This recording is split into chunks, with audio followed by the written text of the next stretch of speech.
gouvernement na biso baza incapable à tout. Obanda likolo jusqu'à nase chaque jour nzamba sala plus de 7 morts na est ya mboka na biso.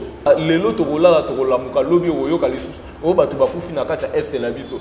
Toza na gouvernement moko oyo ye moko moto aza la tête aza illégitime. Solution moko te bazui mais il a continuer toujours ko continuer ka ba voyage na ba déplacement na et porter les bisoni. Monsieur Félix Tshisekedi azo futa nde nyongwa mise. Oya bandaka ko rêver aliro tozo kendele eza normalité. Kabila, M. Katumbi, ceux qui vont se réconcilier. Bon, dans le monde, il y a grave il y a biso ana la mouke talibiso na nini talibiso ne lo comment côté ceux qui les lobiso ba yi kongomani toza na souffrance à bongo eza cause na eza cause Kabila te eza na impact morote na biso na effet morote c'était l'eau moko ya bien te on a des na ko uzwa pa mona tie vive na biso ana c'est l'immaturité politique. Un homme politique, si vous votez, ça c'est quel genre? Peut-être que côté si la politique, ce n'est pas normal. Ah, la démocratie, la démocratie, la congomania la vérité. Si le peut commis à 500 francs, non, na cause nango, non, imposé la biso, mais c'est l'homme, ça Kabila te maman. La vérité, il y a un ande ko loba, mais ça te mais c'est Kabila pardon.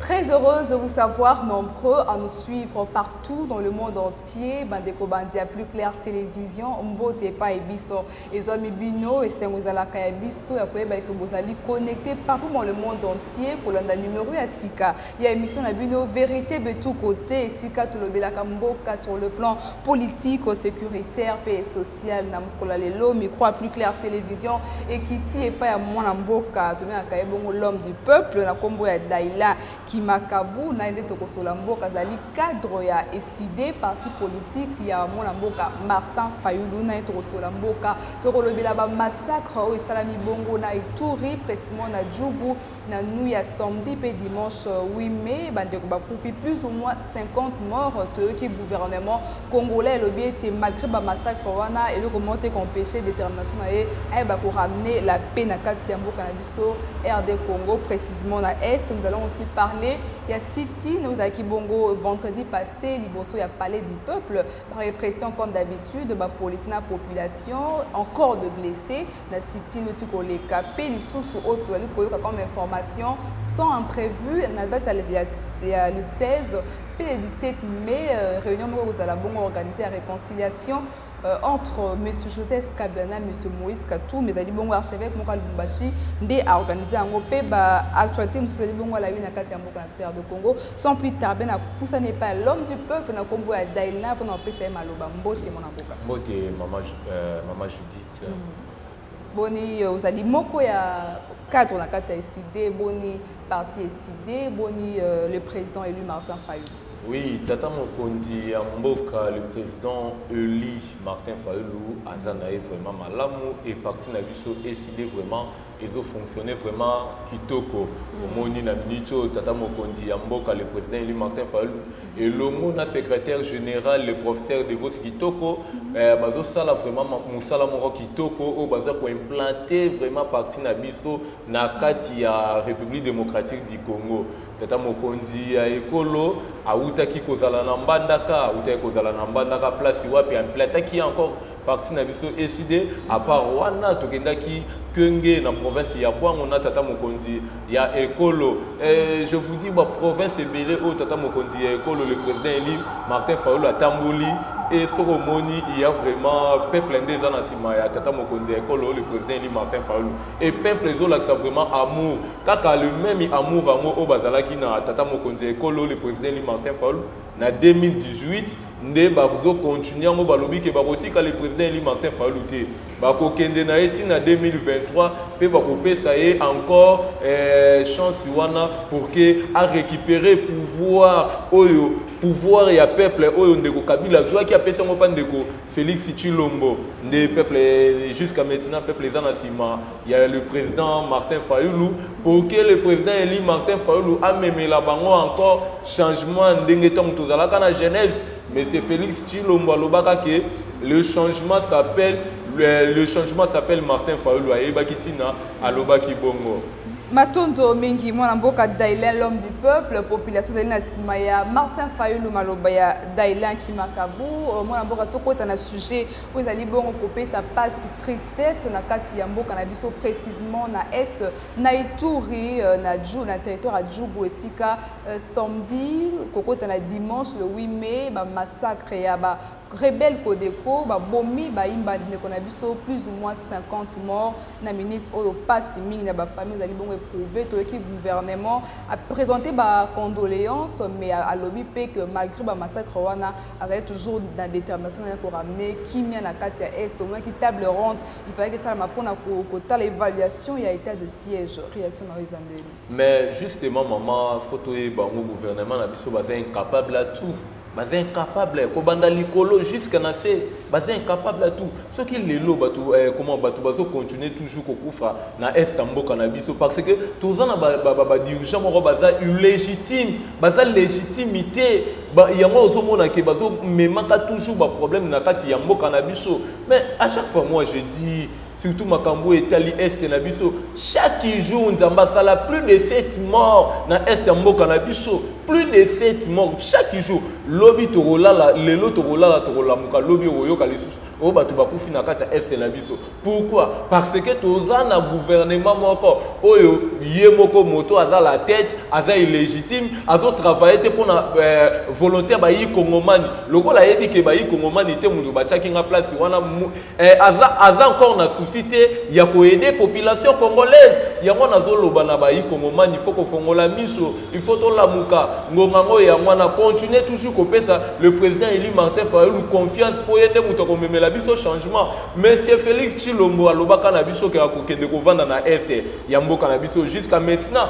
yazo kende ko sala azo kende ko tambola na ye bozomona auti ko voyager encore azo tambola na ye azo tambola mais tandis que awa na kati ya mboka na biso na est na biso solution moko te trouvame solution moko te bazui mais yazo continuer toujours ko continuer ka ba voyage na ye ba déplacement na ye or raison normalité moi mboka zalaki na Soudan du Sud pesiko actuellement zali bona na Côte d'Ivoire est-ce que ba voyage na ye ezate pona ko luka toujours ko installer to instaurer sécurité na kati ya partie est RDC. Maman Judith, je vous dis, bah voyage à M. Félix Tshilombo, azo futande nyongwamis. Monsieur Félix Tshisekedi azo futande nyongwamis. O ya bandaka ko rêver, ceux qui n'a commis na mbongo, fona ke de place boina ke de place boina. Non, et au portele biso et loko moko te yebisa ngai banda ya na kibokonzo Joseph Kabila pesa e combien de voyages o ya sali. Et portele biso ni. Et portele biso loko moko te. Et portele biso solution moko te depuis ya na kibokonzo yo Joseph Kabila pesa e. Ba voyage combien de voyages o ya sali. Et portele biso ba yi kongomani nini. Amemeli biso eloko nini. Amemeli biso eloko moko te. Yango nazo sa peuple congolais continuer toujours ya ko soutenir le président Eli Martin Fayulu ya ko dala toujours ya moto aza na souci na yo.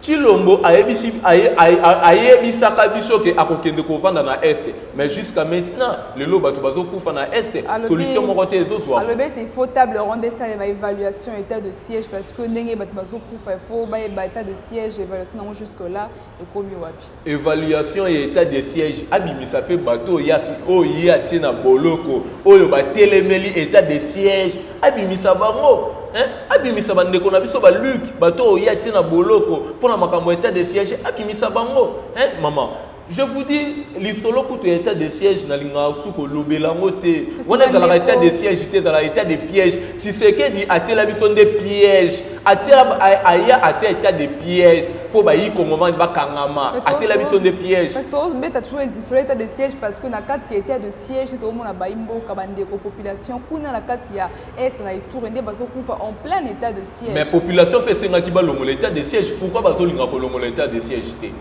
maman population réclamée bazomona na bango importance moko te état de siège yango mais gouvernement bon longo l'état de siège yango Siko, pourquoi bolingi kotika état de siège yango? On est état de piège maman. On est état de siège te? Hein? En tout cas, je vous dis la vérité, aliro tozo kendele eza normalité.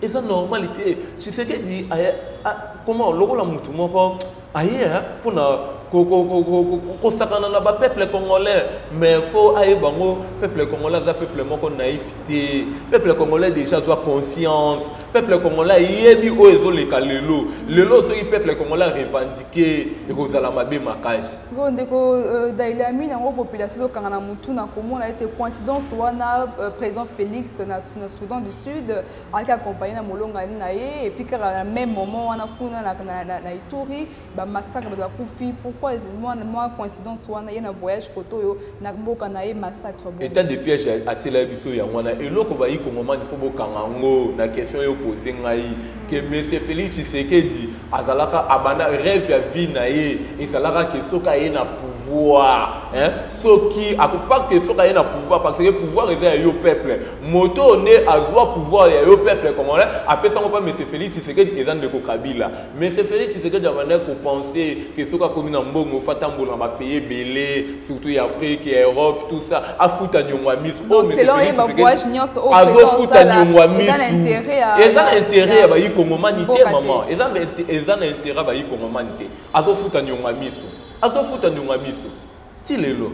Merci beaucoup Daïla, l'homme du peuple. Tokoti na sujet zali bongo zali na kati ya bon la mukabe zali na kati omona ki mon sit-in vendredi passé liboso ya palais du peuple tomona ki Milapro KLCC tomoni la muka basana ki ensemble toujours pour la koloba na o état bongo loi électorale répression ba policier bandeko encore ba blessé tomoni selon ma information ba policier bazaki vraiment liboso à siège ya SID ba mituka maya moto et toute la démocratie réaction na yo. Non, tout ça n'a pas eu tout ça la démocratie parce que ce que tu le tout ça la démocratie mais baliki mulopo balinga bazala babolo côté hein surtout ça la démocratie bangaka babomela biso même ici badavin kala laté hein surtout ça la démocratie mais biso badaile tozora ba menace té tout ça la démocratie té maman tout ça la démocratie té tout ça la nocratie. Tous en nocratie, tous en démocratie. Démocratie existe na Congo. Tous en nocratie. Nous sommes maman. Prévenez, bayi Congomani bazo revendiquer ou les droits na bango, balobi ki parlement wana bayo baza na kati assemblée wana baza illégitime baza légitimité. Alors ba loi wana au lieu que bo traiter ngokuna na kati bo bimisango libanda hein bo bimisango libanda ba partie prenante nyonso evanda to solola to yeba comment on peut faire même ici avant to kende maponami pendant maponami après maponami et kozala ndenge ni consensus non dialogue est partage à pouvoir consensus est boyokani solola boyokani to yokana comment on peut faire avant l'élection comment on peut faire pendant l'élection comment on peut faire après l'élection même ici maman ba joueur ndenge baza bongo a ceux qui avant ba kota na terrain ba beta match bazala na ba règle de jeu ayebi que so na beti muninga parti na ko ba kopesa na carton jaune soki na sali erreur moko boye na koki pe kozwa carton rouge règle de jeu zalaka règle de jeu zali même si tina ba entraîneur ayebi que ndenge na za bo limite na ngeza awa mwana kota na karo wana ezate na terrain ezate so na koti na kozwa carton rouge sikoyo bandeko ya union sacrée bango ba limite règle de jeu za la bango ba lingité to solo la pourquoi yango to zo benga bango bloc patriotique eza appel ya bayi Congoman o nyo somona ki Milapro Lamuka etc eza ba congolais nde ba lobi non trop c'est trop ba député wana ndako wana makambo ezo sala wana ba député wana baza légitimité baza illégitime vaut mieux ya kobimisa ngo libanda to vanda to solo la to yeba ndenge ni makambo ekotambola to ekomona awawa ba yeko saccager siège na biso SID hein encore ozomona ndongolo ba tozana démocratie te tozana nocratie bazwi ba beti ba komi ko utiliser na babali réel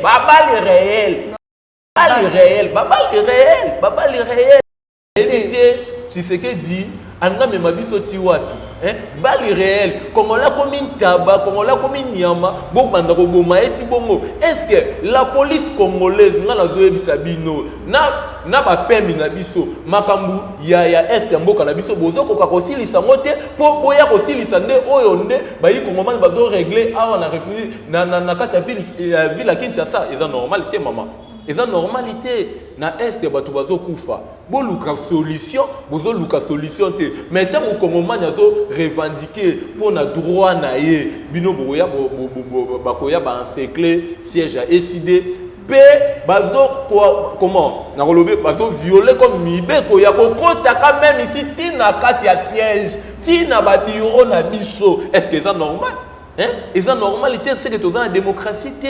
Mon mboka d'Aïlène, tout le monde qui présence, il y a Emmanuel Chadari, Ramazan na City Nouana, mais tout qui selon ma source d'information, la Ligue Kolobaït est à soutenir un candidat au Lamuka Kobimisa. Tu as évité les alliés Moutoua FCC, comprendre tout, va s'appuyer côté Nabino, ensemble, bon ça la marche ou qu'est-ce qui se passe? Maman Tolobaka, moni vérité à te batamina libanga, aujourd'hui vérité beaucoup nous avons la libanga sur la suite bimaka. Nenga baza bongo ba comprendre que non moto a gagné qui m'a pas bien ou bien c'est le président Eli Martin Fayulu qui a gagné ma ponami bien le président Eli Martin Fayulu qui est populaire bien ou bien alors ceux qui monsieur Chadari atambola qui est que citoyen congolais atambola qui est citoyen congolais ceux qui va biso ba daile tout tambola qui est que ba citoyen congolais parce que tout moni o ezo le kanaka ti assemblée nationale wana eza yango ti alors faut ko bimisa makambo libanda to vanda to solola consensus na minito biso to zo lo ba clair tobengi biso bakolo vérité des urnes biso lamuka bakolo vérité des urnes tozi non vérité des urnes biso na totiango no mupandi tolobi yo FCC yo muto zwaki pouvoir na biso ya peuple congolais on peut siango pa bandeko ya union sacrée FCC yaka union sacrée boya société civile boya ba parti prenante union boya to sani to vanda to solola to yeba to solola pona ba intérêt ya ba yi kongomani to lingite maponami oyo koya na 2023 et les kandenge les kaka na 2000 et kobanda 2006 ti 2018 Matondo mingi d'Aïlène, tozoko balakati émission na biso vérité de tout côté, tout le belaka politique, sécuritaire et sociale, Nangambuya, Lubumbashi, n'absence d'imprévu, selon ma source d'information, qui dans l'imoka bapandisa, on a kombuya Ibuya, na tweet naie, cordon ko bancélé, biso ango na sima image, azoloba na date c'est le 16 et 17 mai, archevêque Mokna Lubumbashi, na kombuya Mouteba, après ba kosa la réunion et réconciliation entre monsieur Joseph Kabila et monsieur Moïse Katumbi. Est-ce que dans l'impact de la scène politique vu l'élection autour en 2023 ou bien Oyambi en Lolengeni? Bon, ce qui, bon, Kabila, M. Katumbi, Bazabatu, ceux qui vont se réconcilier, bon, dans le monde, il y a grave, ce Bayokani, Basololi. Et il y a biso ana la muke talibiso na nini talibiso na eloko moko te. Non parce que déjà Chadar il y a la FCC déjà il y a zo soutenir bino so déjà bango. Non, aga étant que citoyen congolais so ka lobi ke soutenir FCC ba ko soutenir. Non, citoyen congolais, citoyen Chadar étant aga congolais. Mais ce pays étant que citoyen congolais, étant que citoyen congolais, ceux qui a lobi ke zo soutenir vers les armes bête maman, et ça m'a bête. Là big ba ko soutenir. Il y a un lobby, citoyen, baza, tant que tamboula bloc patriotique, ils appellent la banane, ils appellent la Congomani, bango FCC, baya qui est à banane, baya qui est citoyen congolais pour bazo monaki. Non, ce n'est pas normal. Donc c'est la réunion à réconciliation de Moïse Katumbi. Joseph Kabila, ils ont un impact moroté na bicho. Un effet moroté. Donc vous voyez, mon ami Kozali, si réellement il y a un impact parce que l'avenir est sera biso plus. Parlant de Pero Louara, qui te montre une vidéo na yo lobby, a sengi ba excuse et pas monsieur Joseph Kabila. Bon ancien président RDC, ceux qui na auto qui na vidéo, on a en ces moments aussi azana bona aux États-Unis parce que bazolo qui ça vu ma propos au Athéna qui mais Atikala qui société a réagi, tout le monde y a tweeté, a lobby était les plaintes fantaisistes et poursuites judiciaires n'effraient pas il y a à s'occuper kaka na Otali Bongo la dégradation il y a situation il y a beaucoup cannabis au RDC. Mais en tout cas moi ba recréer qui est à côté camarade Perrault ndenge asengaki monsieur Joseph Kabila pardon asengi beskive ni ya kosenga Kabila soki lelo biso bayi kongomani toza na souffrance à bongo eza cause na eza cause Kabila te nani imposer la biso monsieur Félix Tshilombo eza Kabila te eza nde Kabila na mandat na ye asalela biso nini asalela biso loko moko te Kabila atiki bayi surtout nous jeunesse congolais na lobaka à chaque fois Kabila finga biso 30 à 40 ans toza toujours na ndako ba parents biso toyebaka tango tosisa ba kelasi tokozwa misala moko ya malonga mais jusqu'à maintenant mosala nini o Kabila pesa bayi kongomani Paris Foot o lelo kotina bana basi kobetaka Paris Foot winner o à l'époque tango tokola tobenga ngo Jeki Muyibi Jeki Muyibi na tenté chance Jeki Muyibi c'est-à-dire Ndeko Perrault côté wanande vraiment agafa ki moi mkie osenga Kabila excuse na nini Kabila babomela biso Rossi Mukendi ba dossier chez Bezali ba dossier ba fausse commune ezali Kabila za makambo ebele Kabila imposa biso monsieur Félix Tshilombo Kabila salela pas volontaire ba yi Kongomani a qui dans l'élection 2018 a voté le président élu Martin Fayoulou.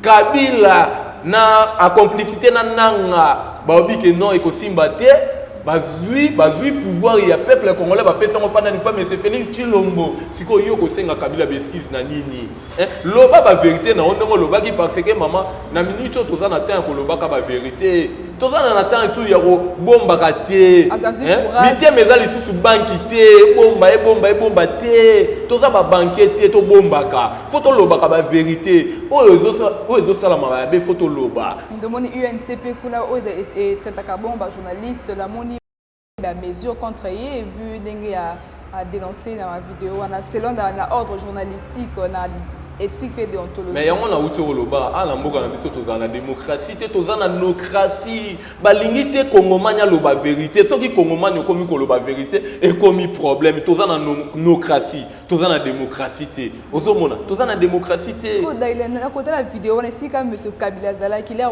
osenga ba excuse on a imaginer mukie auquel qu'on ressentir ni l'air Perrault leur osenga excuse nous parce que excuse nous bon to imaginer mukie penser à Joseph Kabila Pierrot soka sengi Perrault nenga za bongo soka sengi Kabila ba excuse wana za Perrault wana za Daile l'homme du peuple était pour ndetinga Daile l'homme du peuple plus jamais na koki ko senga Kabila ba excuse plus jamais soki tozo vivre souffrance à boye sous base cause muto aza cause à makambo nyonso c'est Kabila yende muto ayela biso mais c'est Félix Tshilombo imposer le biso wana est-ce que le peuple congolais même ici yo ndongo za bongo votaki Tshilombo vota Tshisekedi te bongo Tshisekedi ami vota kate a voté le président élu Martin Fayoulou sikoyo moto yo a memeli encore souffrance tant tolo baki souffrance est comme encore et baki sami oui souffrance et baki sami tant ba na pouvoir na bango ba kuti lipa ezalaki na 200 francs na 3 ans ya monsieur Félix Tshilombo lipe komi na 2 ans ya monsieur Félix Tshilombo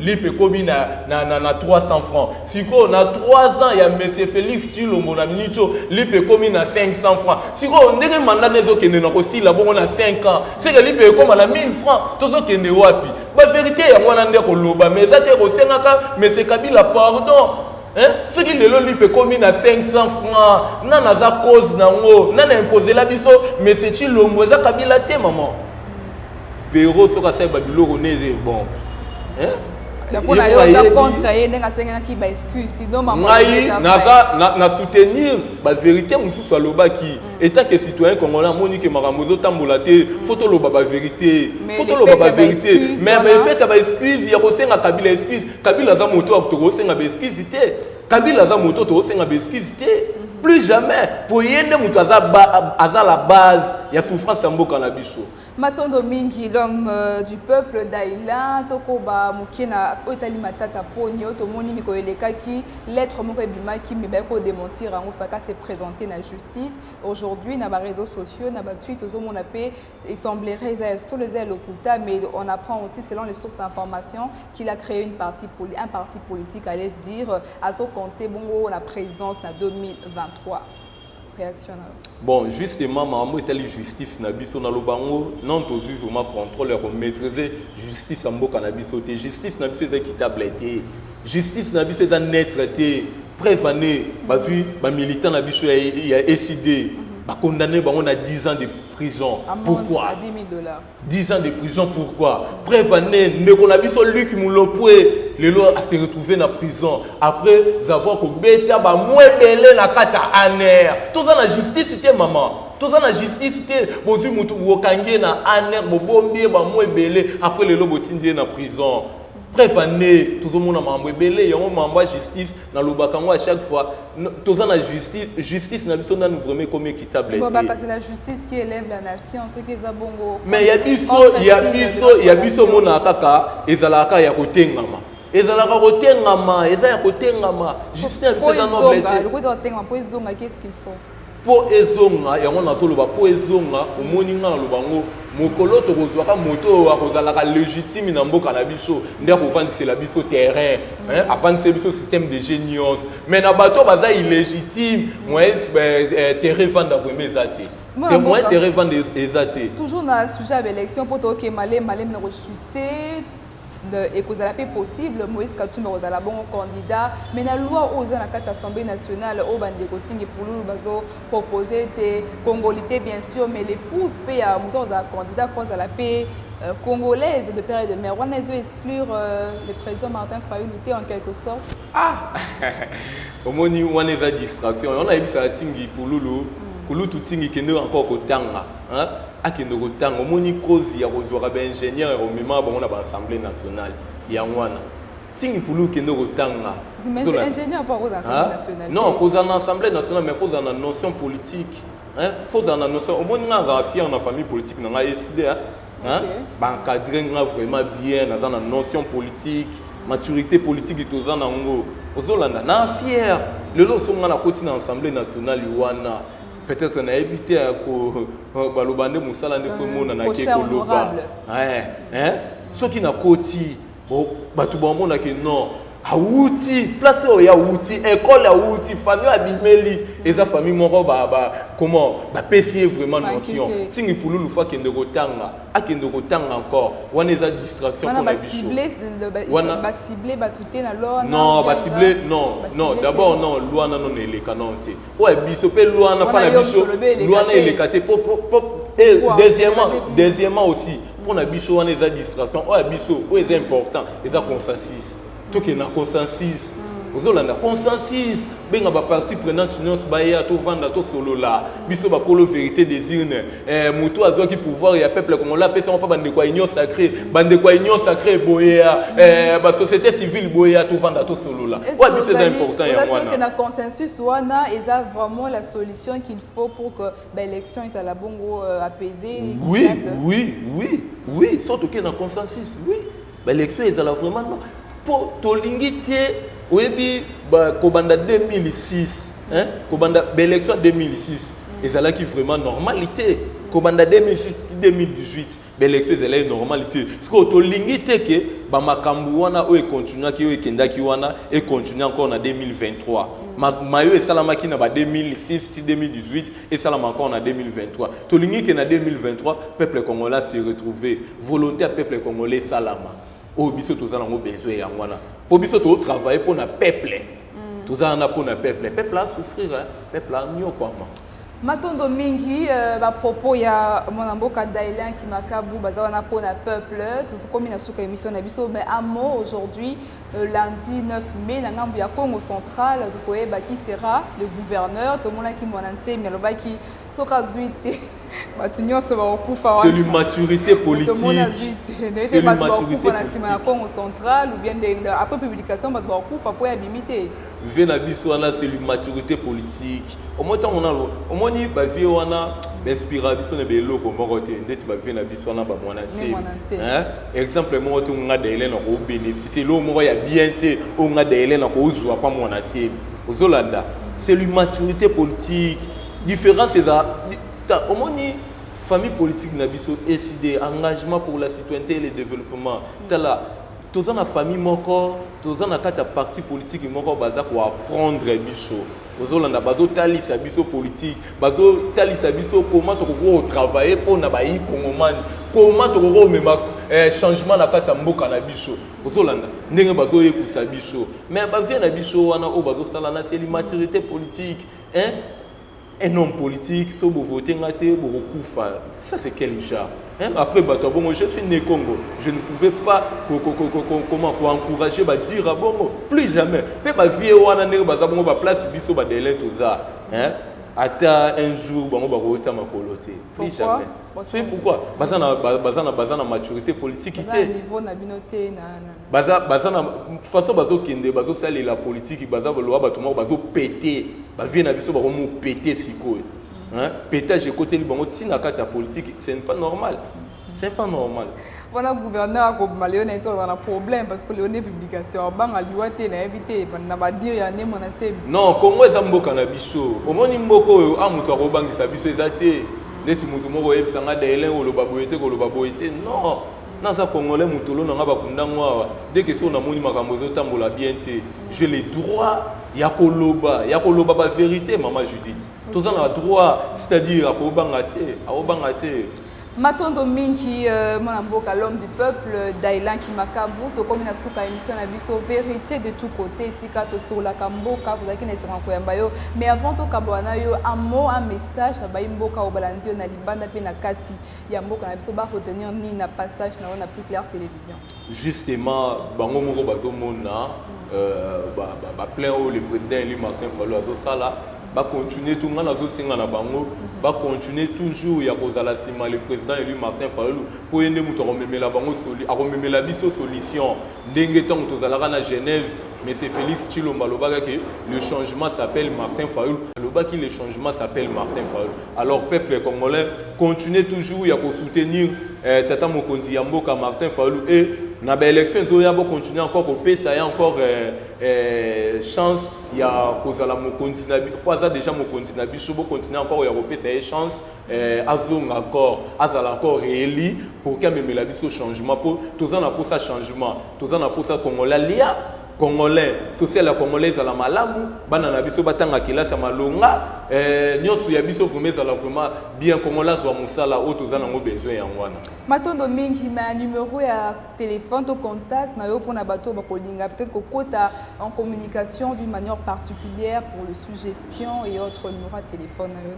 motu nyosu za pour ça kota contact nanga plus 243 89 65 00 669 plus 243 89 65 00 669 wana eza numéro na WhatsApp.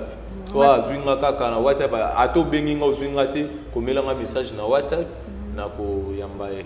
Matondo mingi na yo mon amboka Dailan ndenge ntimaki invitation na biso na mokolo lelo na Plus Clair Télévision. Merci maman Judith. Matondo la bino bande ko bande à Plus Clair Télévision, bozala qui est belé connecté sur la chaîne de vérité, la chaîne qui vous informe en temps réel Plus Clair Télévision.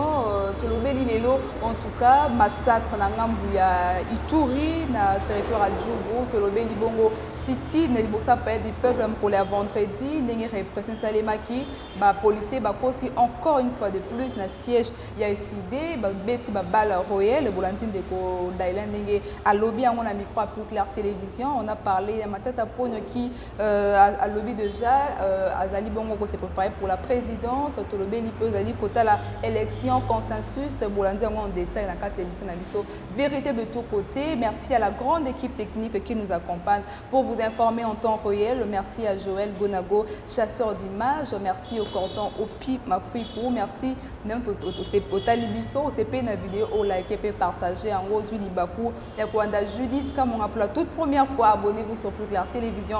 Vous ne serez jamais déçus. L'information continue. D'ici là, portez-vous bien. Au revoir.